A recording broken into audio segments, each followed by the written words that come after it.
আসসালামু আলাইকুম, কেমন আছেন সবাই? আমার চ্যানেলের প্রথম ব্লগ ভিডিওতে আপনাদের সবাইকে স্বাগতম।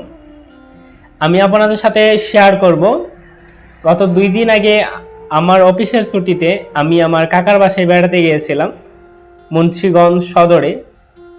তো মুন্সিগঞ্জ থেকে ফেরার পথে আমার ব্লগটি, আমি কিভাবে মুন্সিগঞ্জ থেকে নারায়ণগঞ্জের রূপগঞ্জ উপজেলায় এসেছি সেটাই এই ব্লগে তুলে ধরবো।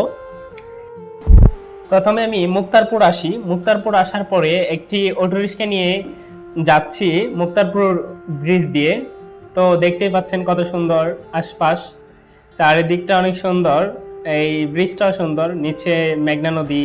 মুক্তারপুর থেকে আসি মদনগঞ্জ। মদনগঞ্জ আসার পরে একটা অটোরিক্সায় উঠি, অটোরিক্সায় করে আসি মদনপুর। মদনপুর আসার পরে আর ভিডিও করা হয়নি। তো মদনপুর আসার পরে আমি যেভাবে এসেছিলাম, মদনপুর আসার পরে একটা ওভারব্রিজে করে রাস্তা পার হই। রাস্তা পার হওয়ার পরে তারপর একটা সেনজিতে উঠি গাউসিয়া মার্কেটে আসার জন্য। তো ওই রাস্তাটার অবস্থা খুবই বাজে ছিল, ওই কারণে আর ভিডিও করা হয়নি। রাস্তার মধ্যে আমি নিজেই বসে থাকতে পারছিলাম না সেনজিতে, খুবই ভয়াবহ অবস্থা ছিল, তাই আর ভিডিও করা হয়নি। তো তারপরে আসি গাউসিয়া। গাউসিয়া আসার পরে একটা রিক্সা নিয়ে বাসায় চলে আসি। এটাই ছিল আমার ব্লগ।